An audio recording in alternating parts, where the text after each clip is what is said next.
Licenciado Jorge Humberto Pasos, muy buenas noches. Hoy tendremos un programa relevante, importante, excepcional por la calidad, la clase, la estatura de tres personajes que estarán en esta mesa sobre un tema que aparentemente podría resultar árido, pero que no lo es y sí nos interesa a todos, que es la reforma judicial y la supremacía constitucional.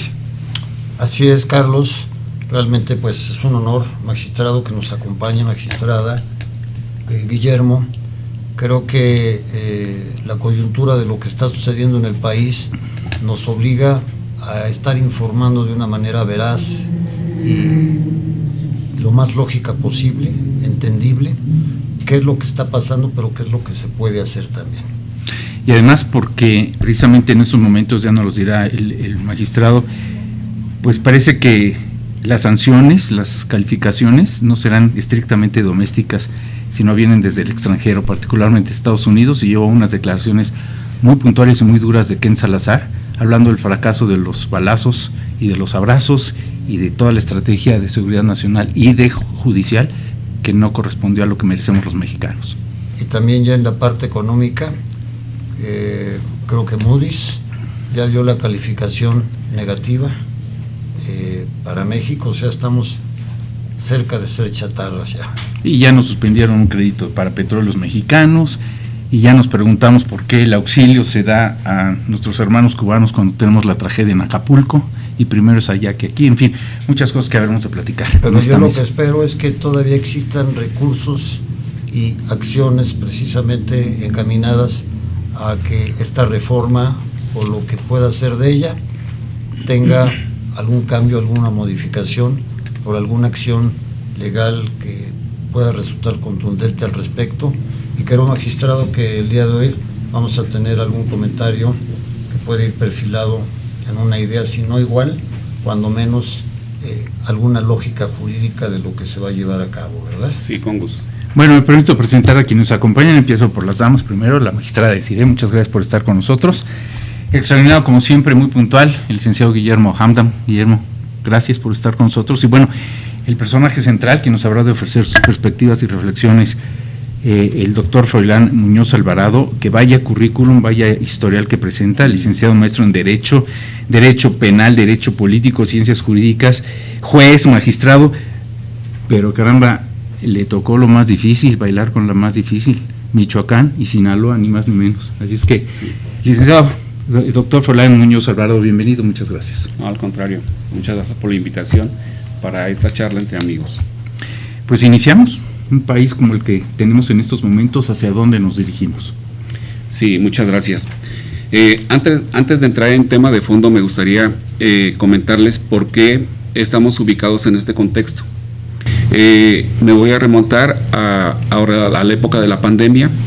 En el Poder Judicial Federal tenemos una asociación de juzgadoras y juzgadores federales, y resulta que se reformaron los estatutos y se dijo que ahora la directiva de esta asociación, esto fue en 2020, que iba a ser elegida por voto electrónico. Entonces nos interesó participar y fuimos la primera directiva que se eligió por voto electrónico a nivel nacional. Una contienda muy cerrada, porque éramos una planilla nueva contra una planilla de clásicos. Pero ¿por qué hago referencia a este inicio? Porque ya desde entonces iniciamos con temas muy fuertes. El objetivo de la asociación es precisamente defender la autonomía e independencia del Poder Judicial y los derechos de las juzgadoras y juzgadores federales. Entonces, estaba recordando que el detalle quizás más singular que nos tocó en cuanto a defensa fue aquella reforma a la Ley Orgánica del Poder Judicial que extinguía los fideicomisos. ¿Sí lo recuerdan? Sí, claro. Entonces, nos tocó enfrentarla como directiva nacional, buscamos las formas de cuál era el medio adecuado y nos dimos cuenta que era el juicio de amparo. Pero el juicio de amparo antes de lo que se ha reformado, porque estaba para ese momento todavía acudiendo a algunas figuras procesales, la suspensión con efectos generales. ¿Y quién podía promover esa acción de amparo. Y la pregunta era, ¿todos, cada uno de nosotros o el representante de los jueces? Y empezaba el dilema, ¿no? Y lo cierto que en esos días la Corte aprobó dos jurisprudencias que justo decían, los representantes de las asociaciones tienen legitimación para defender a sus asociados, siempre y cuando el objeto de esa asociación que esté plasmado en esos estatutos así lo diga, y los estatutos así lo mencionaban. Entonces solamente se firmó una demanda única en representación de todos, y a través de esa figura sustantiva como es la suspensión en el amparo, sin suspensión no hay amparo, logramos que se concediera y se hizo con efectos generales. Ya después vinieron acciones de partidos, como ahora pasó, pero hasta la fecha ese asunto sigue vivo en esa primera línea de defensa, en razón sobre todo ahí desde la autonomía financiera, ¿no? Porque cada uno de los poderes tiene su esquema de solvencia económica, y hasta la fecha está ahí. Ahora se vuelve a tocar el tema, pero con otro fondo. Partiendo de ello, ahora quiero pasar a lo que sigue, si me lo permiten. Había una serie de propuestas de reformas constitucionales que se presentaron desde febrero pasado, y estaban ahí pendientes. ¿Por qué estaban pendientes? Porque no se tenía eso que ahora se llama mayoría absoluta en las cámaras por parte de algún partido. Y entonces, pues se tenía una expectativa para las elecciones pasadas de junio, si no mal recuerdo fue el 2 de junio, de que bueno, pues el equilibrio de las contiendas electorales pues no diera ese resultado, de que hubiera una mayoría absoluta, yo dijera hoy aplastante, donde se pusiera en peligro un principio muy sustantivo, la división de poderes, ¿verdad? Y por otro lado, el control constitucional. ¿Y qué pasa? Y al día siguiente ya teníamos una advertencia de que se iba por el plan C, ¿lo recuerdan? Que era sustantivamente la reforma al Poder Judicial Federal. Y al Poder Judicial fue en general, porque no se quedó solamente en el federal, y eso implicaba, a partir de que se reforme la Constitución, los artículos correspondientes, se van a elegir los titulares del Poder Judicial, llámese ministros, magistrados y jueces, por voto popular. Entonces nos inició a preocupar desde ese momento. Y ya viene toda esta cuestión de secuela, de que se empieza a trabajar el asunto, se da un efecto que por ahí escuché a algún ministro en retiro que decía: inicia la crisis constitucional por determinaciones del INE, del Instituto Nacional Electoral sobre la representación, avaladas por la Sala Superior del Poder Judicial Federal. Inicia toda esta dinámica de obtener las mayorías absolutas en las cámaras, y llega la iniciativa.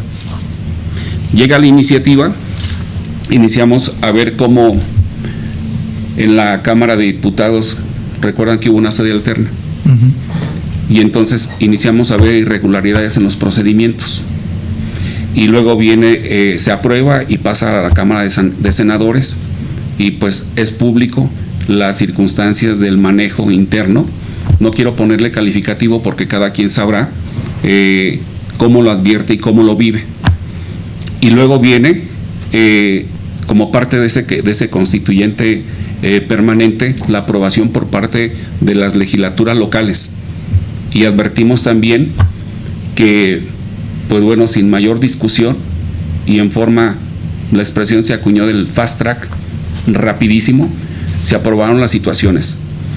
Y yo decía ahorita al ingresar a esta sala que en el amparo hay una figura que se llama el tercero interesado, y pues nos convertimos en los primeros interesados, ¿verdad? Porque de entrada esta reforma pues trasciende al Poder Judicial en general, pero en principio a los jueces y magistrados. ¿Por qué? Porque se plantea un cese total. ¿De cuántos titulares? De 1,700 titulares. La preocupación era de todos. Se iniciaron a plantear pensar en algunos medios de cómo controvertirlo. Y hay una facultad que tiene la Corte en la Ley Orgánica del Poder Judicial de la Federación, donde se dice que en su artículo 11 que el Pleno de la Suprema Corte tiene facultades para resolver cuando está en peligro la autonomía e independencia del Poder Judicial de la Federación. Todos lo leímos así y iniciaron algunos planteamientos sobre ese fundamento para que la Corte actuara antes de que se aprobara la reforma.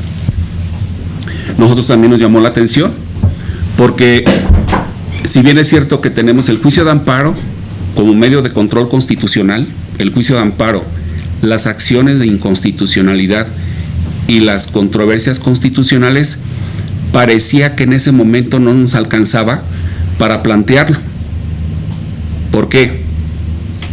Porque la ley de amparo, en su artículo 61, en su fracción primera, dice que el amparo es improcedente contra reformas constitucionales.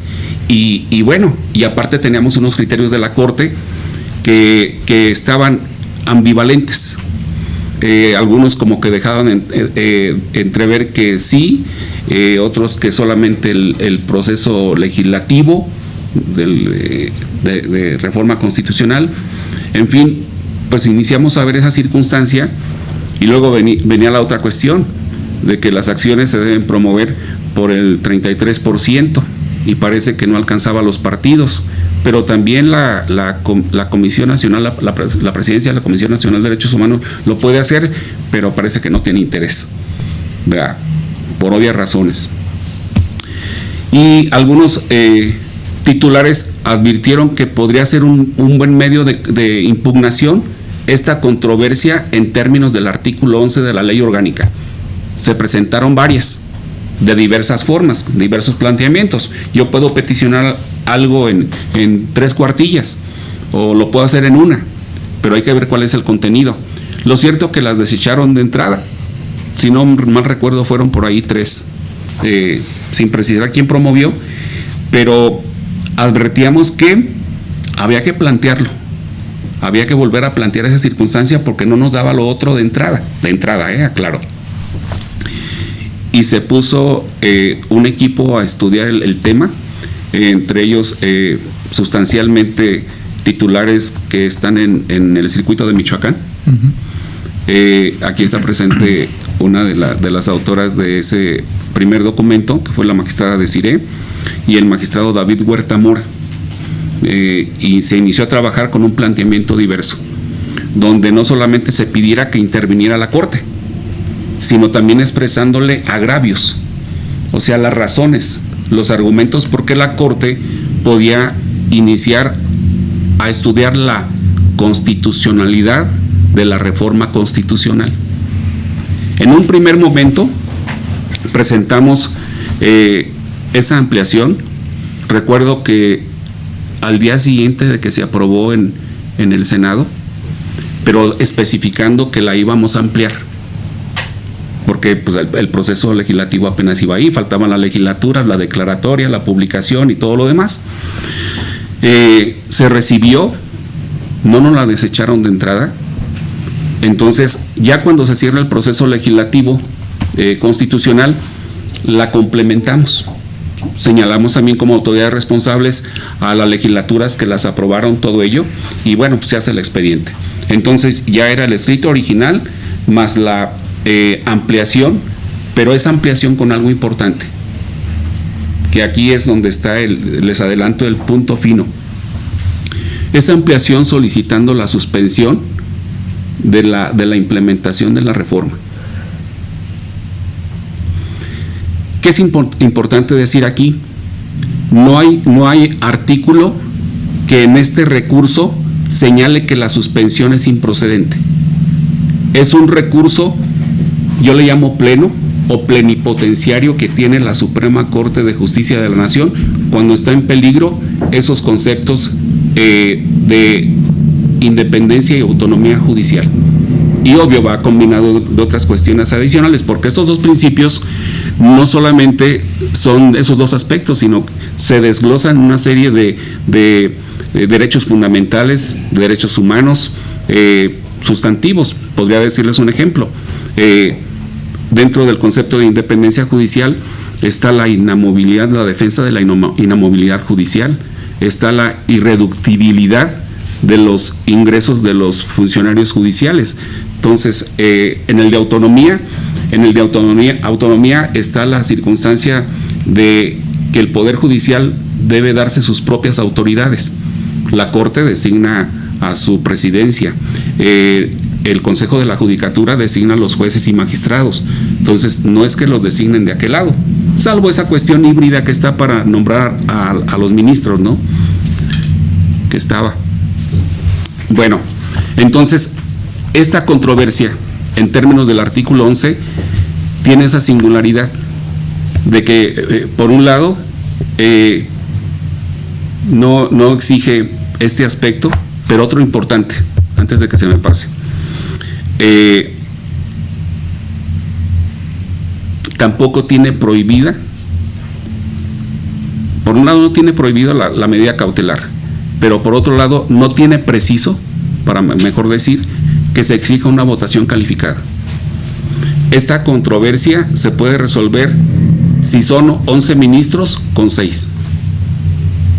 No requiere de la mayoría calificada, que son 8.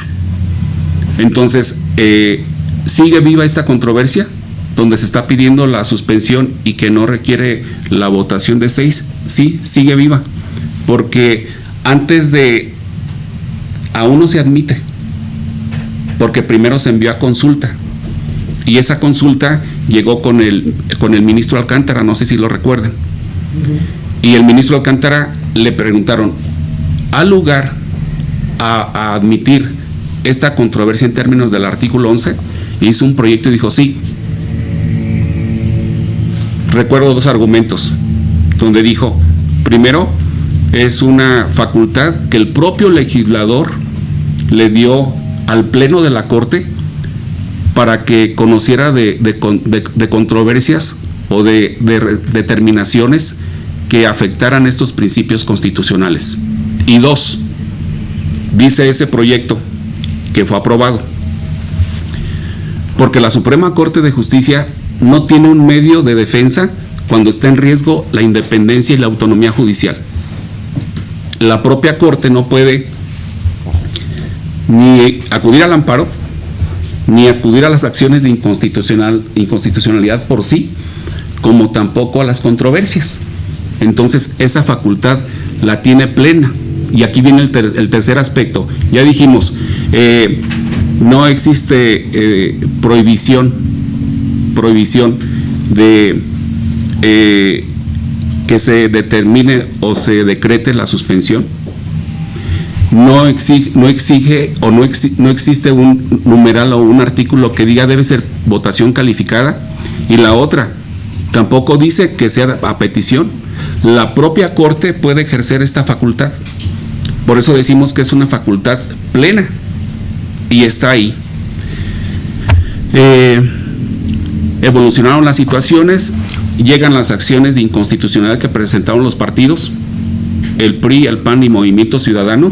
Llegan los amparos siguen vivos, con el riesgo del nuevo decreto de supremacía constitucional, ¿cierto? Los amparos siguen vivos, pero también llegan las acciones que promovieron los partidos. Y la Corte, porque hemos estado no solamente en el papel de juzgadores ahora, hemos también estado en el papel de litigantes, pues de toda esta circunstancia que pone en riesgo al Poder Judicial. Y dentro de ese litigio hubo algún comentario de algún ministro, algunos de los ministros que decían, bueno, es que entre las acciones de los partidos y la controversia, creo que nos vamos a inclinar primero por esta situación de resolver la de los partidos, por una razón de números, por una razón justificada. Dice porque las acciones están previstas en el artículo 105 constitucional y la controversia está prevista en la ley orgánica, en el artículo 11. Entonces, pues creo que lo valoraron así, dijeron, le vamos a dar prioridad a esto. Solamente que no prosperaron por lo que ustedes ya advirtieron, no se obtuvo la votación de 8. Sus razones tendrán, que ahí también hay una explicación técnica y muy importante, y la adelanto. Aún no hay pronunciamiento sobre el fondo de la reforma. Aún no se ha dicho si esa reforma al Poder Judicial es constitucional o no. Aún no la hay. Se cerró en una cuestión de procedencia. Entonces, eso aquí los abogados, los magistrados que estamos aquí presentes, lo sabemos, pero se los compartimos, porque como son cuestiones muy técnicas, lo cierto es que aún no se califica. Hubo peticiones en esa sesión de que se declarara, no, espérame, antes de que se declare la invalidez o no de una cuestión de fondo, debe haber una discusión. Acá nada más se discutió que se procedía o no procedía, con todas las cuestiones que hayan existido. Pero bueno, así está. Hoy esa controversia se ha vuelto a ampliar. ¿Respecto de qué? Pues ahora del decreto de supremacía constitucional. Este decreto que aprobaron pues con el fin de detener todo lo que está promovido en contra de la reforma constitucional. Lo ampliamos y se integró esta impugnación a ese expediente. ¿Qué quiero decir con esto?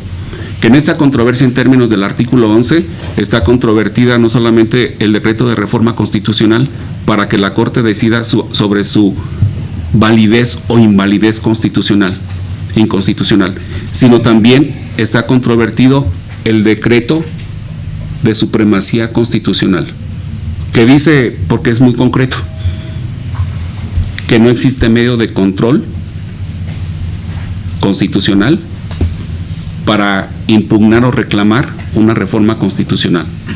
Suena como juego de palabras, pero es eso. Es decir, si una mayoría determina que a alguien que le detengan robando le vamos a cortar una mano, se le va a cortar la mano. ¿Por qué? Porque la Constitución dice. Porque la Constitución dice.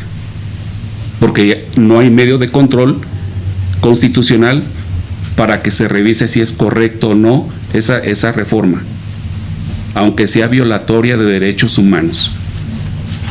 Y así. Entonces, tenemos ahorita ese escenario. Está turnado a ponencia. Está determinado que se debe admitir y está peticionado que se suspendan ambos decretos, tanto el de reforma judicial como el de supremacía constitucional. ¿En qué momento se va a resolver? Pues no tenemos, no hay un momento determinado, es según lo valore la Suprema Corte de Justicia de la Nación. Le hemos estado dando seguimiento puntual, pero ese es el estado procesal. Está ordenado que se admita así, porque la consulta que propuso el proyecto que propuso el ministro Alcántara dijo se debe admitir y se votó que se debe admitir. Veremos en el fondo qué se resuelve. Primero sobre la suspensión y después sobre el fondo del asunto, que es lo mismo que perseguían las acciones, que es lo mismo que persiguen las demandas de amparo. Declarar la invalidez de estas reformas constitucionales. La primera, la reforma al Poder Judicial, y por consecuencia también la segunda. Voy a aprovechar los minutos que me faltan de mi primera intervención para decirles que el día de hoy pues ya tenemos dos escenarios, los titulares del Poder Judicial Federal.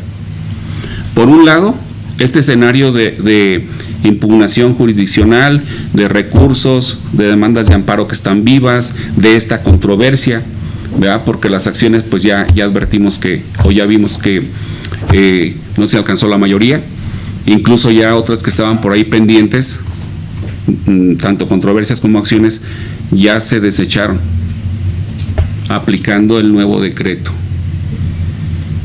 Pero eso aplica para los medios de control constitucional, no para esta controversia.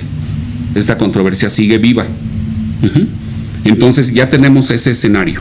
Me voy a pasar al escenario que establece la reforma judicial. Y están corriendo los tiempos y están corriendo los plazos. ¿Para quiénes? Para los 850 jueces federales que les tocó la tómbola, que les tocaron los números nones. De este lado habemos dos que nos tocaron los números nones. Magistrado Reinaldo le tocó número par. Es decir, que el magistrado, él entra al segundo proceso electoral que va a ser en 2027. Nosotros vamos para el siguiente proceso electoral que es 2025, junio. Y 850 titulares que tenemos que definir. Bueno, ya prácticamente estamos definidos en cuanto a si participamos o no. Y les tengo un dato, un número. De esos 850 titulares declinaron más o menos 500. Hoy solamente 350 tienen la disposición, es muy respetable la decisión de cada quien, pero hoy solamente 350 se mantienen en la postura de ir a una elección y enfrentar lo que no conocemos, porque no sabemos. Dice, bueno, ok, ¿usted va a la elección? Sí. Pues la campaña va a iniciar el 1 de abril. ¿Qué hago? ¿Qué hago? Pero bueno, de esos 350 titulares, hay dos posturas, ¿verdad? Una que defiendan o que contiendan por el nombramiento donde están adscritos. Si usted está de magistrado en el Colegiado Penal de Michoacán, entonces pues va de candidato para obtener su mismo cargo. Suena medio curioso, pero así es. Es que acá lo obtuvo por conocimiento, por carrera judicial. Acá lo tiene que ratificar por voto, por llamarlo de una forma. Pero también hay otra alternativa. Puede usted declinar y decir, me voy. Si esto es así, usted se va a retirar al día 31 de agosto del próximo año. Y se acabó su carrera, con independencia si estaba de definitivo, si era de carácter provisional o en funciones. Se le llama acá, hay una palabra que dice, está cuando no tiene la definitividad. ¿Suplente? Sí, de interino. De nombramiento. Ajá. Entonces, termina su función ahí en ese juzgado. ¿Vean? Pero hay una tercera hipótesis, que creo que me alcanza un minuto para este detalle que quiero compartirlos. Usted puede optar por otro cargo, se olvida de su cargo, porque yo lo que digo es que, pues es que esta silla yo ya la gané por conocimiento. Me siento contrariado de decir, voy a defender un cargo de magistrado que además lo he legitimado después de 8 años de estar aquí. Ese es el tiempo que yo tengo de titular magistrado, ¿verdad? Más 6 años de juez anteriormente. Y entonces tiene la opción de ir por otro cargo. Puede ser su mismo rango de magistrado, pero si usted es de la Ciudad de México y está en Mexicali, dice, no, pues yo voy por lo de la Ciudad de México. Solamente que ahí es un procedimiento diferente.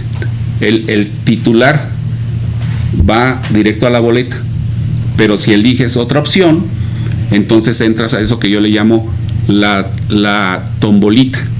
La tómbola grande ya pasó, 850 y después 850. Ahora viene la tombolita, porque el hecho de que usted los comités de evaluación lo ubiquen como entre los 10 mejores para ministro o los 6 mejores para juez o magistrado, eso no quiere decir que ya está del otro lado. Esos 10 van a la tombolita y sacarán 3. Y esos son los 3 que se proponen para que los apruebe cada poder. ¿Vea? Y en el caso de jueces y magistrados serán 2 por poder. De los 6 que se evaluaron de mejor perfil o con mayores aptitudes, solamente quedarán 2 a la suerte. Esto está así. Cierro con un comentario. En este escenario, se los comparto, yo opté por un cargo diferente, porque me parece que debemos defender a la judicatura en México. Estamos preparados todos los titulares de carrera judicial, estamos preparados porque estudiamos en serio. Ayer decía un magistrado amigo, dice, es más, si volviera a hacer el examen para juez, él está de magistrado, a lo mejor hasta lo repruebo, de tan intensos que son, porque son exámenes o concursos de oposición que implican 4 etapas. Primero, la de conocimientos generales. 2, el examen de proyecto, cómo elaborar una sentencia. Después viene el examen oral frente a jurado. Entre consejeros, magistrados y jueces hay un jurado de 3 que te va a examinar directo. Y finalmente una valoración curricular. ¿Cuál es tu vida académica? ¿Cómo es tu preparación profesional? Y tu experiencia en la judicatura. Entonces no es sencillo. Opté por una, voy a peticionar la próxima semana que ojalá tengamos la suerte de estar en esa boleta, pero por un cargo para ministro de la Corte, en mi caso personal, porque he estudiado y me he preparado para ello. Gracias. Felicidades. Doctor, ¿se puede derogar la reforma judicial? ¿Se puede echar para atrás? ¿Ya sea por una presión interna o por una exigencia internacional? Sí, esa facultad plena que tiene la Corte puede declarar la invalidez por una figura que no quise tocar el tema porque ese tema lo estudió más de fondo la magistrada Desiree. Hay una explicación de carácter constitucional convencional que no es nueva, ya se ha explorado en muchos países, y es la teoría de las cláusulas pétreas. Esas situaciones que no se pueden mover de una constitución porque son la esencia de lo que determinó el constituyente originario, quienes formaron la Constitución del 17, quienes dijeron, esto es el espíritu del Estado mexicano. División de poderes, independencia judicial, autonomía judicial, república democrática, representativa y también popular, pero en una interpretación propia del constituyente originario, no del permanente. ¿Cuál es el constituyente permanente? El que tiene facultades de reforma, como es en este caso todo ese proceso que ya vivimos, tanto de las cámaras como de las legislaturas de los estados, pero que no se confundan las facultades. Entonces, sí existe la autoridad que lo puede hacer en México, se llama Suprema Corte de Justicia, porque al final de cuentas los juicios de amparo van a llegar allá, esperemos que llegue. Y existe también otra alternativa, porque hoy estamos en un sistema jurídico no solamente nacional, sino interamericano. Y hay compromisos internacionales, Convención Interamericana, donde una determinación de la Corte Interamericana de Derechos Humanos, si es en contra del Estado mexicano, lo correcto es que se debe acatar. Entonces están esas dos alternativas, yo así lo visualizo. El tema teórico constitucional de las cláusulas pétreas, me gustaría que le diera ahí un matiz la magistrada, porque fue un tema estudiado por ella. Magistrada. Amables, muchas gracias, qué placer estar aquí esta noche. Pues el magistrado ha comentado los temas medulares que hemos llevado ante la Corte. Esencialmente a mí me parece muy importante, uno, con independencia, y agradezco el uso de la voz en ese aspecto, de las llamadas cláusulas pétreas, que no son otra cuestión, sino los principios sobre los que descansa básicamente en nuestro Estado mexicano, es decir, la propia Constitución, la forma de gobierno y cuáles son aquellos aspectos que son inamovibles o se piensa que son inamovibles en la Constitución, es decir, regularmente el poder reformador pues debe hacer que la Constitución hable por sí misma a los requerimientos, a las necesidades sociales que actualmente se tienen, que por supuesto no pueden permear desde 1917. Entonces ese punto pues es una lógica que debe ir evolucionando cada aspecto constitucional para mejorar, sobre todo para alcanzar estándares, en este caso, de derechos humanos y haciendo plausible el poder actualizar en todo sentido la vigencia de la Constitución. Ese es un punto medular que además pues es el tema sobre el que gira todo este tipo de litigios o de temas que nos han llevado actualmente a dar a conocer todos aquellos aspectos que deberían de ser estudiados por la Suprema Corte de Justicia, sobre todo porque no es necesario, como nos han dicho o como se ha querido hacer creer, que expresamente la Constitución prevea la facultad de la Corte Suprema de un país para analizar si una reforma es constitucional e incluso inconvencional, ¿no? Al contrario, la mayoría de las constituciones a nivel mundial no lo prevén, pero es una simple lógica y además está basada, por supuesto, no tan solo en doctrina, sino en jurisprudencia de la propia Corte Interamericana, que representa jurisprudencia para el Estado mexicano, y que el legislativo sorprendentemente nos va a hacer gastar una millonada, porque el legislativo cada vez que legisla está obligado a cumplir con la ley. Está obligado a observar no tan solo las normas internas, sino las normas internacionales.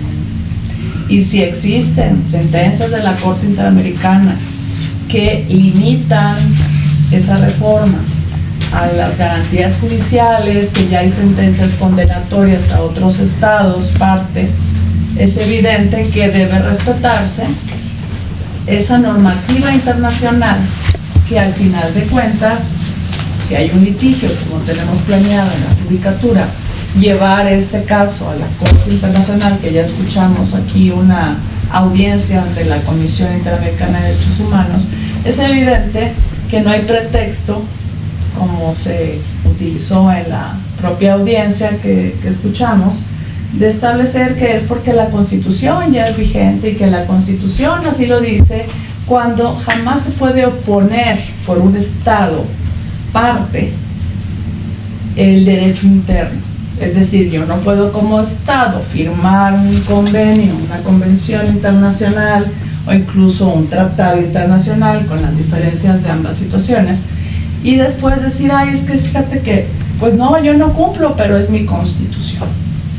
El primer principio es, los Estados parte no pueden oponer el derecho interno para incumplir esta convención. Al contrario, tienen que modificar su derecho interno para cumplir con la convención. ¿Qué va a suceder?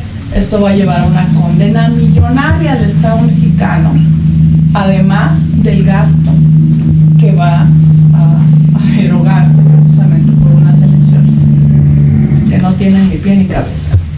Pero independientemente de eso, en la controversia se plantea todo este cúmulo, no tan solo de precedentes internacionales, sino de doctrina en relación a la facultad del único de los tres poderes que tiene per se el ser garante de la Constitución de nuestro país. Los tres poderes, por supuesto, deben respetar y hacer cumplir la Constitución, pero específicamente el Poder Judicial de la Federación tiene la función de ser contrapeso del poder absoluto, que en este caso y actualmente, lo digo con sus letras, se encuentra concentrado ya, sobre pretexto de una mayoría que nos excluye, pareciera ser a los mexicanos, y además una mayoría bastante cuestionable, ¿no?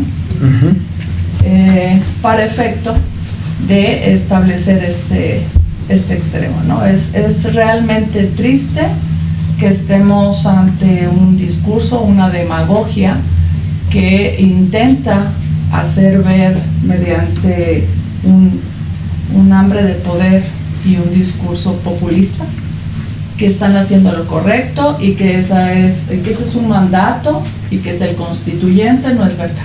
Están incumpliendo normas internacionales, están incumpliendo con la propia Constitución, están emitiendo reformas que, al margen de ser fast track, como bien se mencionó anteriormente, son en sí mismas contrarias al propio texto de la Constitución y que no llevan otra cosa que un ridículo pan y circo que los mexicanos no debemos creer.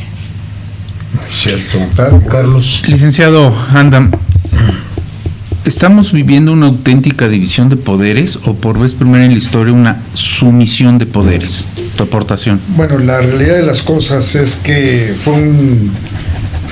primero fue una elección de Estado y luego de ahí la señorita alcalde dijo que pues ella sin tener ninguna facultad adjudicó curules. Y luego vino pues un golpe de Estado al Poder Legislativo, precisamente con la sobrerepresentación, donde contaron en forma diferente los votos de los partidos. Y luego viene otro golpe de Estado, que es el más grave, que es el que nos ocupa y nos preocupa, que es el golpe de Estado al Poder Judicial. Y esto es verdaderamente algo increíble, algo que no tiene razón de ser ni jurídica ni ontológica. Así es que, pues evidentemente hablando, cualquier persona que tenga 2 centímetros de cerebro, pues está totalmente en desacuerdo a que exista en este gobierno la posibilidad de que, y con la prohibición constitucional, de que un solo poder pueda permanecer en una persona, 2 o más poderes de la federación. Así es que la verdad es que es tristísimo lo que está sucediendo. Y pues es una arbitrariedad porque la verdad de las cosas es que nunca se ha demostrado, nunca hubo prueba en decir que realmente hablando el Poder Judicial pues es un poder corrupto, por un lado, y por otro lado pues el presidente de la República, el expresidente, se ha dedicado a desprestigiar a este poder que tanto nos ha dado a los mexicanos. Así es que bueno, pues ese sería mi observación. Muy bien. Quiero hacer este comentario después de escucharlos. Magistrada, magistrado. En la exposición de motivos de la Constitución de 1917 se establece con meridiana claridad que la Corte, como garante de los derechos humanos y como máximo intérprete de la Constitución, debe de saber, y lo mencionó usted, magistrado, en qué momentos debería de actuar, por decirlo de alguna forma, de oficio, cuando ve que esas cláusulas pétreas a las que usted se refiere pueden estar de alguna manera vinculadas con algún procedimiento que pueda tener el carácter de ilegal. La Corte no debería de tener ni siquiera, a mi manera de ver, la solicitud a través de una controversia constitucional, que creo que sería lo mejor porque nunca se entró al fondo del asunto. En la parte que se resolvió, únicamente se habló desde un punto de vista formal, de que no procedía, pero sin embargo está esa parte sustantiva pendiente todavía de que se resuelva. Los ministros de la Corte deberían, de una manera oficiosa, pronunciarse con respecto a esas cláusulas pétreas, a restaurar nuevamente la vigencia del Estado de Derecho y de la Constitución violada de acuerdo a lo que dice su último artículo, el último artículo constitucional, y no esperar. Se habla que en las reformas se requerirá de una mayoría calificada de 8 ministros para que puedan estos determinar la viabilidad o no de alguna de las resoluciones que puedan estar aparentemente protegidas por la ley de amparo, para efectos de que no pueda incurrirse en contra de ellas, no se pueda discutir, porque proviene de el Poder Legislativo que le está dando la vigencia a eso. Pero deberíamos de considerar que el Poder Legislativo incurrió en violaciones a la Constitución para poder llevar a cabo esta reforma. Así que yo lo que esperaría, y ojalá y nos los pueda usted comentar, o la magistrada o ambos, es que se debe de entrar al fondo del asunto ya, y que esa controversia que usted tiene todavía en trámite, si ya el ministro Alcántara le dio el visto bueno para que continúe, no debería de permanecer en un estado temporal de inactividad, porque para mí todavía echarla para atrás es posible. Y es posible si se atiende a ese principio que usted mencionó de autonomía, para que la Corte actúe de una manera oficiosa en la resolución de lo que se tiene que dictar. Yo me puse a estudiar mucho este tema, lo hemos estudiado como el licenciado Guillermo Hamdan lo ha hecho en la parte que le concierne. Reinaldo, me va a interesar mucho que él hable y exponga su comentario de viva voz, Reinaldo.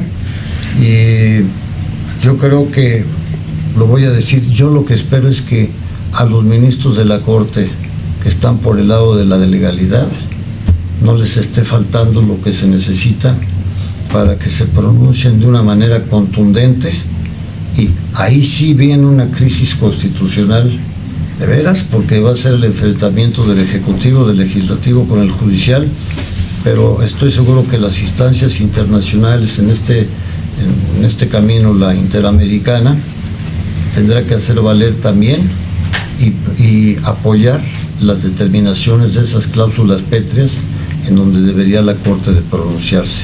Espero que no sea temor, ¿verdad? Porque no creo que lo tengan. Pero sin embargo, bueno, ese es mi comentario y lo dejo aquí en la mesa. Si me permite, adiciono esto. Esta controversia en términos del artículo 11 de la Ley Orgánica del Poder Judicial de la Federación no es ni cómo se le llame ni en dónde está estipulada. Aquí lo importante es que es una facultad plena que tiene la Suprema Corte de Justicia. Entonces, cuando se dijo, no, es que... De una manera autónoma, ¿estamos sí, de acuerdo? Plena. Cuando esté en riesgo la autonomía y la independencia, y como bien lo dice usted, ya está peticionado, pero pudo haber sido de oficio. No hay prohibición para decretar una suspensión en lo que resolvemos, como opera cualquier medida cautelar. Y la otra, no tiene señalado que haya una votación calificada. Aquí simplemente es facultad de la Corte. ¿Esto qué quiere decir? Se aprueba y se aprueba por la mayoría. Punto. En este caso, si son 11 ministros, serían 6.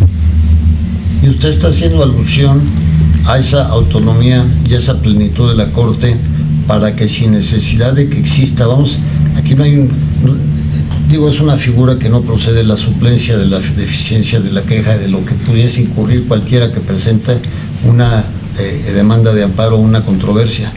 Ellos pueden entrar porque la Constitución se los permite, y en la exposición de motivos existe mucha claridad al respecto, porque ese sí fue un verdadero constituyente y no esta porquería, perdón la palabra, entrar de oficio a determinar eso. Y si no se ha hecho así, la pregunta sería, mi pregunta final, ¿por qué no se presenta esa solicitud a la Corte para que ellos actúen con esa plenitud que les concede la Constitución, para que definan definitivamente que esa reforma y esa modificación al artículo que refiere a la supremacía, en donde los derechos humanos prácticamente se eliminan de una manera oficiosa, sin necesidad de que exista realmente una determinación como la que dijo como a lo que se quiso referir este magistrado, este ministro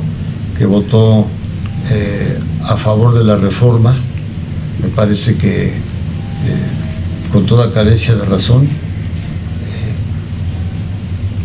no solamente tuvo miedo, quién sabe qué más pasó, pero él sabe perfectamente que no se puede ir a la parte adjetiva para no defender la parte sustantiva.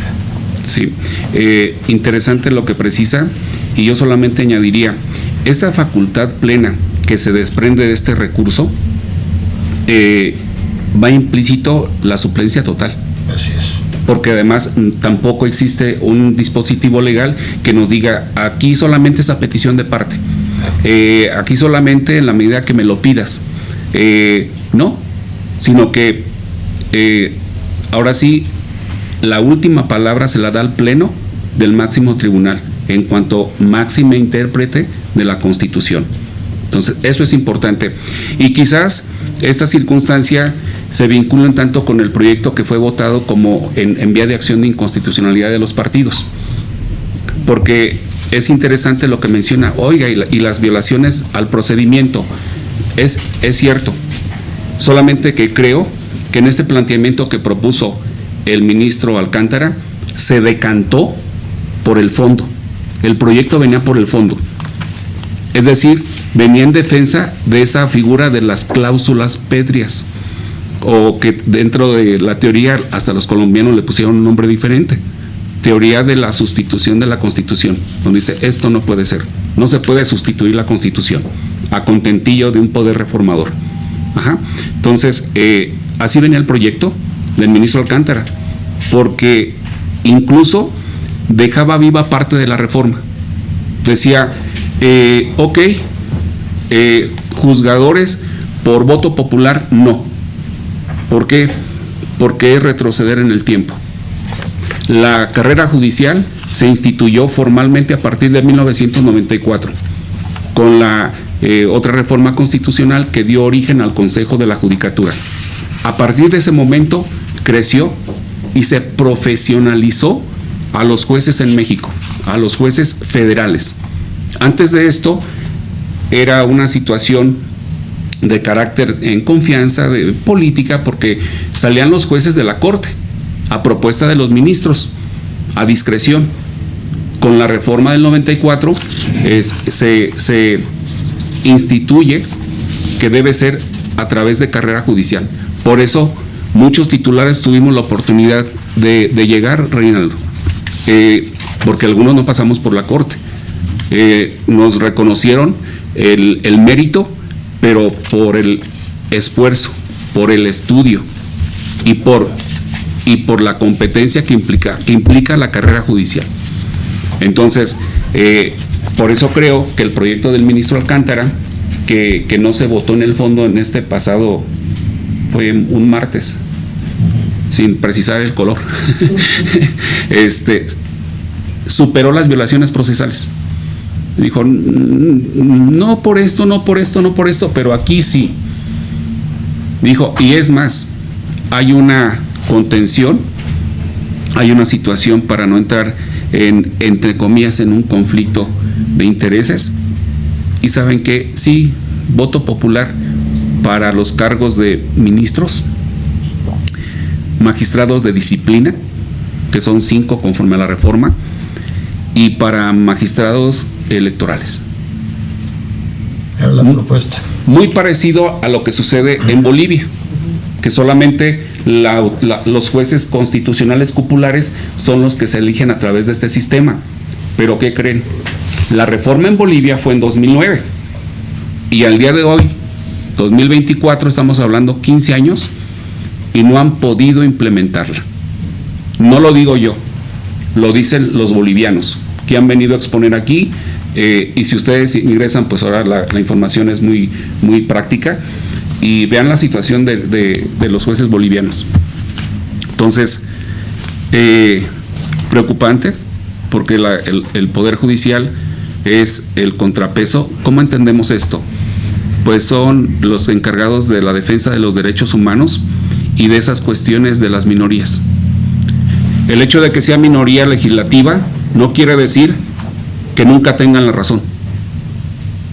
Por eso el parlamentarismo, el diálogo legislativo, en fin, todos los temas son interesantes hoy sobre esa línea. Y nada más para concluir, la forma no puede ser fondo como lo hicieron en la Corte. de una manera indirecta, pero así es como quedó. Desde mi punto de vista, debió de haberse atacado el fondo, no obstante las ocurrencias de quienes estaban hablando lo contrario, y yo esperaría que de una manera oficiosa la Corte actúe como se lo ordena la Constitución, para que entonces sí podamos entrar en una controversia, en una crisis constitucional, en donde le aseguro que todos los que estamos aquí sentados vamos a salir a defender lo que la Corte diga. Estamos esperando a que la Corte diga. Yo no estoy esperando, sinceramente, a que empecemos a ver a ministros o a magistrados que están seleccionados por el voto de nadie. Yo lo que estoy esperando es que se restaure el Estado de Derecho, y el único que lo puede hacer, la única que lo puede hacer es la Corte, y que la Corte tenga los tamaños suficientes para hacerlo. Eso es lo que me preocupa. Hay muchas preguntas por lo que veo. Reinaldo, antes de que continuemos con las preguntas, ¿quieres decir algo de viva voz para que te pasen el micrófono? Y gracias por escuchar. Con gusto, con gusto. El magistrado en la carrera judicial, yo desde luego tengo un particular punto de vista sobre lo que está sucediendo. Me permiten, había formulado una pregunta, vamos para recordar la temática, está en una hoja corta. Muchas gracias. Yo he apuntado aquí, tenemos una problemática, así lo voy a mencionar. Ningún tribunal del país, en este caso la Suprema Corte de Justicia, que es el máximo tribunal del país, ha abordado el tema de fondo. Es decir, la inconstitucionalidad, inconvencionalidad de la reforma judicial.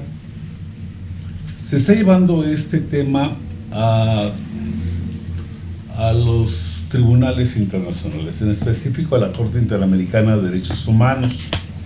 A mí me preocupa algo, y eso lo voy a trasladar, y usted sabe muy bien, al tema del amparo. Si no se ha abordado por el país, la Corte Interamericana, ¿cuál va a ser la materia que va a abordar? Eso es muy interesante porque aparentemente, subrayo, las decisiones de la Corte Interamericana van a vincular a los tribunales del país. ¿En qué sentido la van a vincular? Porque el fondo no se ha abordado.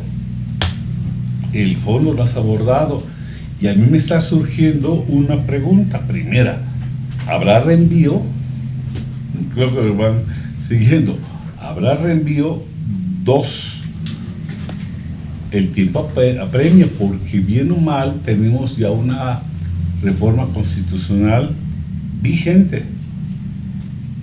Tenemos una Corte en los próximos días ya incompleta, 5-5, y además con unos miembros de la Corte que ya están próximos a salir.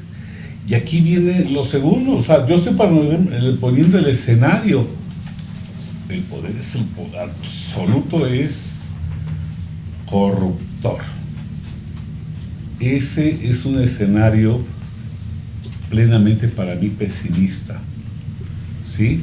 Porque, por ejemplo, el día de ayer, o creo que fue el ministro propiamente, el ministro González Alcántara Carrancá, desechó las controversias constitucionales y estuvo regido por la supremacía constitucional, que ahí está. Sí, podemos hablar de la parte pétrea, pero ahora tenemos una nueva parte pétrea. Sí, tenemos una nueva parte pétrea. Bien o mal, ahí está. Ahí está en la Constitución. Nadie la ha declarado inválida. Después de todo ese escenario, más para terminar, lo que yo veo es la materialización de una expresión. ¿Ya para qué? ¿Sí? Porque eso fue lo que hicieron los 7 ministros. Se declaró procedente la acción, y normalmente se dice se declara procedente, pero la razón de fondo puede ser inválido o no inválido. Si hubiese sido inválido, la siguiente postura era declararlo. No estamos en aptitud de declararlo porque no tenemos la mayoría calificada, pero debió haberse sentado ahí. No lo hizo porque los 7 ministros, uno dijo que era improcedente y los 7, el ya para qué. Eso lo subrayo porque la Corte en realidad no se ha pronunciado sobre la invalidez. Sabemos que es inválida, podemos suponer que es inválida, pero los tribunales de mi país, de nuestro país, no lo ha hecho. La Corte podrá abordar ese tema. ¿Con qué autoridad La Corte Interamericana si en nuestro país no lo ha abordado para decir, estás equivocado? ¿Habrá reenvío? Esa es para mí una pregunta fundamental. ¿Me permite? Adelante, adelante. Voy a hacer otra pregunta. No sería parte, fíjate, Ajá. no está obligada la Suprema Corte a resolver conforme a la jurisprudencia de la Corte Interamericana. ¿No sería parte de la violación a hacer valer ante la Corte Interamericana de nuestra parte el que la Suprema Corte no se haya, conforme a esa convención, no haya convertido su actuar en ser garante como está ordenado, no tan solo en nuestra Constitución, Claro. allá se ve nada más. El tema de la Corte Interamericana entonces sería para usted Mira, que no se hizo garante. En principio, para contestar la pregunta, la definitividad no implica fondo. La definitividad Claro. implica, para hacer como requisito para acudir ante el escenario internacional jurisdiccional, no significa definitividad que indefectiblemente los tribunales mexicanos, en este caso la Corte Suprema de nuestro país, se haya pronunciado sobre el fondo, sino que tú hayas intentado que lo hiciera. Es decir, ya hay definitividad porque tú agotaste los recursos o medios de defensa hasta colocar el asunto, como lo conocemos también en amparo, como ya definitivo y que ya no exista algo que vaya a modificar una decisión, que entonces solamente bajo ese esquema se puede llevar al ámbito internacional, lo que nosotros conocemos. En definitividad, bueno, se traslada a este punto, ¿no? Y en cuanto la otra pregunta era el reenvío de jurisdicción. El reenvío de jurisdicción sabemos si te refieres a que va a analizar el fondo del asunto de la Corte Interamericana, por supuesto, porque lo que va a analizar la Corte Interamericana es precisamente si estos aspectos, por eso te incluí esa pregunta, puedo hasta incluir el hecho de que nuestra Corte no se haya convertido en garante para hacer respetar las normas internacionales, y eso también puede ser materia de esa sentencia. Sí, yo lo planteé, entonces voy ¿Me explicas? Sí, claro, lo entiendo perfectamente. Aquí el cuestionamiento de la preocupación, por eso dije, yo tengo una postura, Claro. Sí, sí. yo tengo una postura, Sí. y ustedes son No, y la respeto y sí, la... pero el principio de definitividad, propiamente yo no estoy hablando del principio de definitividad. Estoy hablando de el tema de fondo, que es la invalidez, la inconstitucionalidad, la inconvencionalidad de la reforma judicial. Ahorita podemos ponerle cualquier calificativo. Ningún amparo ha abordado ese tema. Ese es otro punto. Ningún amparo en este país, ningún juez de distrito se ha pronunciado. La Corte tuvo la posibilidad de abordar esta constitucionalidad o inconstitucionalidad, pero dijo, ¿ya para qué? Es decir, no la abordó. Mi preocupación es que en una vía internacional, la Corte Interamericana, ¿cómo va a pronunciarse sobre la inconstitucionalidad, la inconvencionalidad, el nombre que se le desee? Convencionalidad nada más. Exacto, el nombre que desees. Sobre el fondo, cuando en nuestro país, ¿cómo vas a obligar si yo no me he pronunciado? Amigo, por eso hablé del reenvío. ¿Qué es la materia? O sea, ¿cuál es la materia en vía internacional? Si los actos del Estado mexicano, que puedes incluir a la Corte, Sí, si quieres, claro, sí. vulneran el ámbito. ¿Qué vulneró en la que Corte está entonces? obligado. Porque la Corte no se ha pronunciado. Pues sí, hay jurisprudencia en la Corte Interamericana. que te dice que no puede existir una remoción masiva de juzgadores, pues ahí está incumpliendo la Corte. Lo que incumplió la Corte es al no pronunciarse a fondo. Bueno, pero tiene una facultad. O sea, es incuestionable. El terreno de los hechos es que tenemos una Corte que no se pronunció al fondo. Por eso digo, ¿ya para qué dijo la Corte?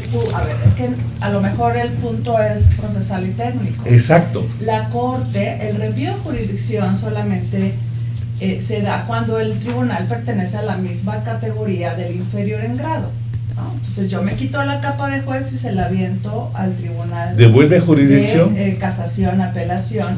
Y entonces el tribunal se pone esa capa de jurisdicción y puede dictar la sentencia que yo debí firmar. Eso no sucede, el reenvío de jurisdicción, cuando los tribunales pertenecen a diferentes sistemas. Por eso en el amparo, ese es el motivo porque en el amparo, nosotros como jueces de amparo no podemos emitir la sentencia que debió haber firmado el juez. No existe la sustitución. Sino ordenamos, deje insubsistente y dicte otra. Ese es el motivo de que no hay reenvío de jurisdicción de nosotros a la autoridad responsable. Bueno, aquí son dos sistemas, uno es el sistema mexicano y el otro es el sistema internacional, y ya abordamos el tema. Un país parte en una convención no puede oponer el derecho interno sobre texto como excepción para no cumplir con el tratado. Entonces, la materia de esa sentencia será precisamente si el Estado mexicano con esa reforma y con cualquier actuar, incluyendo el de la Corte si quieres, si se incluye, ¿no?, como parte de los aspectos a violentar en esa convención, que no fue garante, por ejemplo, por no ejercitar de oficio incluso esa facultad de preservar la autonomía y la independencia del Poder Judicial Federal, ¿sí? Esa es la materia del litigio internacional. Esa es la materia de la Corte, en este caso interamericana, de la que estamos hablando, porque ella únicamente lo que va a ver si esa serie de casos que le estamos plasmando vulneran o no el derecho internacional al que México está obligado a Sí, atender, claro. ¿no? Yo lo menciono por eso, aquí tenemos un punto de vista. Mi punto de vista es desafortunadamente muy pesimista, porque si la Corte de nuestro país no se pronunció en el fondo, desde luego que coincido con lo que me estás diciendo. La Corte Interamericana se atreve a penetrar en el fondo, que no lo ha abordado ningún tribunal de nuestro país. Emite una sentencia en ese sentido. Pero resulta que al momento en que emita la sentencia la Corte Interamericana, el primer dique que se va a encontrar es que nuestra Constitución, inclusive bajo la denominación de una supremacía constitucional, la Constitución ya es intocable. Así. ¿Puedo hacer un comentario, perdón? Y otro yo, si me permite. Sí. Yo no diría la palabra reenvío. Yo diría que la Corte Interamericana se sustituye. O sea, toma esa capa que dijo usted, magistrada, y yo como ciudadano presento una demanda ante la Corte Interamericana, e inclusive me puedo sentir agraviado porque la Corte en México no se fue al fondo del asunto. Pero, sin embargo, si nosotros estamos suscritos a esa parte en donde nos vemos obligados, y esa supremacía constitucional la tiene tanto la parte de la parte interamericana como lo tiene nuestra Constitución, debemos de sentirnos que estamos obligados como Corte Interamericana a resolver sobre algo en donde inclusive tenemos el precedente del Ecuador, en donde la Corte Interamericana, refiriéndose a un tema bastante similar al de México, habló sobre esa manera de destituir a los magistrados. Lo único que yo puedo mencionar es lo siguiente: deberíamos de tomar como fondo del asunto para presentar algo ante la Corte el último artículo de la Constitución, para que se solicite a la Corte que en esa participación que tiene de plenitud y autonomía restituya el Estado de Derecho y resuelva conforme al 1416 constitucional la violación precisamente a los derechos humanos, y que obviamente las cláusulas pétreas deben de persistir y continuar. Eso sería lo que yo haría, tratarlos de obligar a que lo hagan, y si no lo hacen, pedírselo a la Corte Interamericana, que lo haga. Ese es mi comentario. Complemento solamente para ilustrar. El principio de definitividad para efectos de convencionalidad se debe agotar en sede interna. Primero agota los recursos en México, cuando ya no hay ninguna opción, entonces vienes conmigo. Pero aquí la pregunta es, pero se trata de, fue una cuestión de improcedencia. Las acciones se sobreseyeron, no se entró al fondo. Pero vamos a acudir a la jurisprudencia si hay un precedente que nos ilustre, y sí lo hay. Castañeda Goodman. Ahí le dijeron que el amparo era improcedente, porque él reclamaba ser candidato ciudadano. No se entró al fondo. La respuesta fue de la Corte Interamericana en el sentido de que tiene razón, y se dictó una sentencia a su favor. Solamente que en el cumplimiento de la sentencia tiene 2 etapas de las sentencias de la Corte Interamericana, como cualquier sentencia. Hay algunas que se pueden cumplir materialmente, otras ya no, entonces hay que acudir a otros escenarios. Aquí son 2 muy concretos. Ya no material o por cuestiones de tiempo no se puede dar una restitución al derecho que reclamas violado. Ya pasaron las elecciones, Castañeda Goodman, pero tienes derecho a la reparación del daño. En la reparación va implícito el reconocimiento a tu derecho. Lo mismo pasa en cuestiones de fondo. Lo hemos comentado ya, el asunto de Honduras. En el asunto de Honduras cesaron a cuatro jueces constitucionales de la máximo órgano jurisdiccional de Honduras. Ellos sí agotaron recursos y les dijeron no tienen razón, es correcto, y se acabó. Entraron al fondo. Entonces ya ellos acudieron. Pero aún entrando al fondo puede darse el supuesto de qué es lo que se alcanza a satisfacer en cumplimiento de esa sentencia interamericana. Puede ser el total o puede ser parcial. ¿En qué radica esto? En el caso de los magistrados constitucionales de Honduras, son por periodo determinado. Ya había cumplido o transcurrido su periodo. Es decir, ya no te podían reinstalar en la función. Pero sí te debe pagar el Estado hondureño la reparación integral, que va desde la afectación material, moral, proyecto de vida, gastos y costas, y es una lista. Decía por ahí yo en una plática, ¿qué pasó con estos 4 magistrados constitucionales? 3 hombres y una mujer. Les dijeron, tienen derecho, se les afectó, y la reparación consiste en Honduras. No estamos hablando de México, son percepciones diferentes, económicas, en fin. $400,000 de entrada, más esto. Podemos pensar que es una cantidad simbólica porque pues cada quien su proyecto de vida, pero dentro de los niveles económicos de los países son cantidades valoradas, y así fue como concluyó ese asunto. Entonces, ¿puede entrar la Corte, después de lo que hemos platicado aquí, a atender este asunto a la Corte Interamericana? Pareciera que sí, por esa jurisprudencia. Voy un poco más allá. El derecho cambia, ¿verdad? Decíamos, es que el amparo no procede.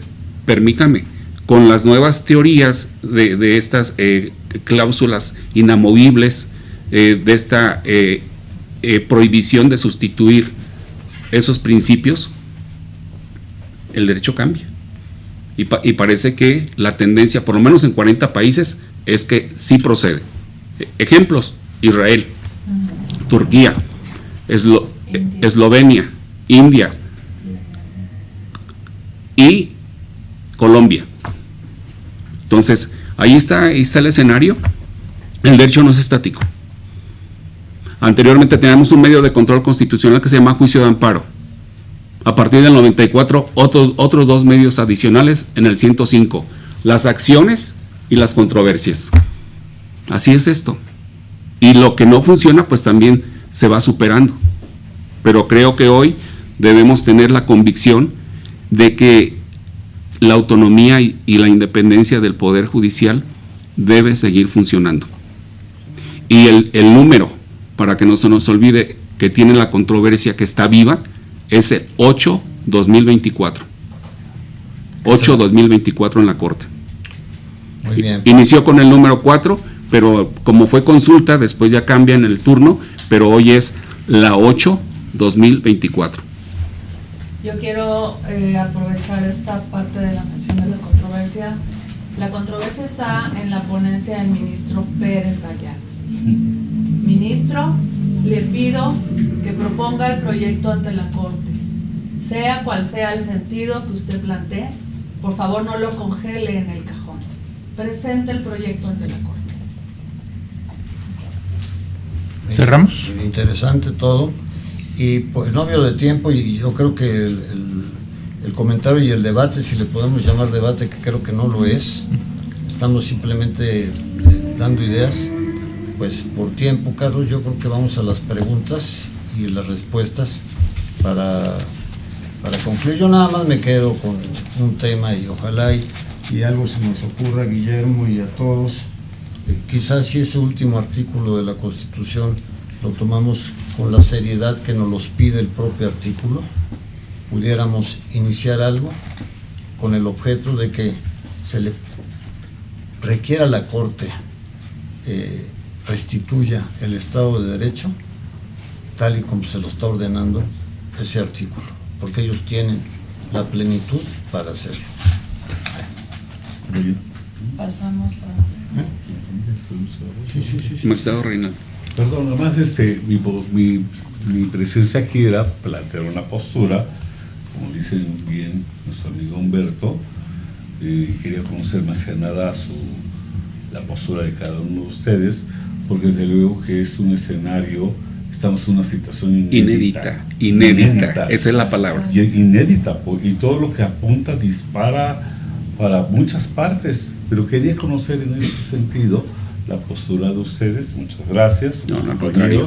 Al contrario. Muchas gracias, y si me permiten, me paso a mi lugar y los dejo. Antes de que se pase a su lugar, que la verdad, no solamente somos pares con el magistrado Reinaldo, somos amigos. Nos hemos conocido en la función, y hoy les puedo decir con esa cuestión de orgullo, hoy también nos hemos conocido en la protesta pública, en la vía pública, porque hoy los jueces aprendimos a perder el miedo a salir a la calle. No sabíamos hacerlo. Hoy me sorprenden titulares personal, no se diga el personal, mis respetos. No es lo mismo el personal con un colectivo de 50,000 a un colectivo de 1,700 titulares, que aún tenemos temor, pero el temor te activa, el temor te hace reaccionar. Lo confieso, hay temores, hay miedos, pero también hay carácter.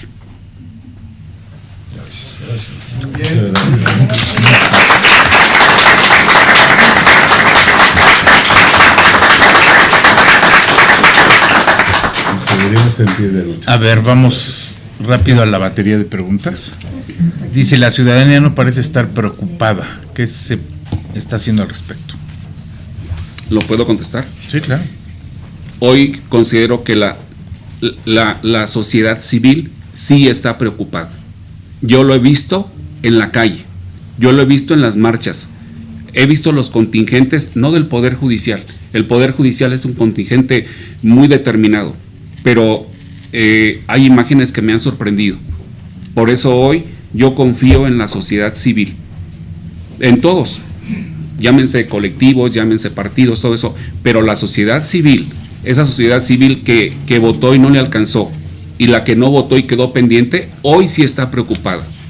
Y recordemos, no solamente elecciones en 2025 para jueces, en 2027 va a haber más para jueces, pero también hay unas intermedias. Eso es voluntad popular. Si la voluntad popular a través de la ciudadanía sale, sigue determinando. Si no sale, si no vota, bueno, pero sí, hoy creo que es una observación que parte de la realidad. Me gustaría saber si es tarde o ya lento este procedimiento del que nos comentó, el que está vivo. Sí, La controversia, si está viva o va lento. Está viva, tiene mucho que ver, creo, la interrogante con el comentario que hice hace un momento. Ojalá que esta controversia de la ley orgánica, que además incita a despertar la facultad de oficio, incluso de la Suprema Corte de Justicia de la Nación, sea resuelta y no caigamos en un desánimo en relación a este pronunciamiento. Valenta, me parece que va en tiempo, tal vez los tiempos son tan convulsos y cada día es una nueva sorpresa que tal vez se nos hace que fue hace mucho tiempo, ¿no? Pero creo que relativamente ha sido acelerado todo este conjunto de reformas que hemos tenido y la vorágine de situaciones políticas que también influyen. Me parece que el procedimiento está en tiempo, sin embargo, por precisamente las circunstancias en que nos encontramos como país y la celeridad del procedimiento de elección, entre otras cuestiones que tienen que ver con la impartición de justicia, parece que se debería dar preferencia a esta controversia de la ley orgánica por parte de la Suprema Corte para que sea resuelta lo más pronto posible y lograr que esta incertidumbre jurídica termine por el gran daño que involucra cada día en que no se resuelve. ¿Los juicios que actualmente están siendo atendidos estarán ahora mismo bajo la lupa de la nueva reforma? ¿Los qué, perdón? Los juicios. Sí, porque como bien dijo el magistrado Reinaldo, bueno, pues hay disposiciones constitucionales que mientras no se declare su invalidez, habrá que darles un trato. Solamente que aquí hay algo importante.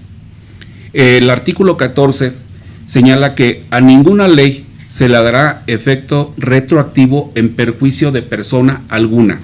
No dice si es ley constitucional, no dice si es ley ordinaria o reglamentaria. Ahí está el principio. Entonces es de valoración, afecta a cuestiones procedimentales ya iniciadas, amparos ya iniciados, y llega y rompe, habrá que valorarlo. Se debe considerar, sí. Por eso es que hemos ampliado acciones de demandas de amparo y también esta controversia en razón del contenido del decreto de supremacía constitucional.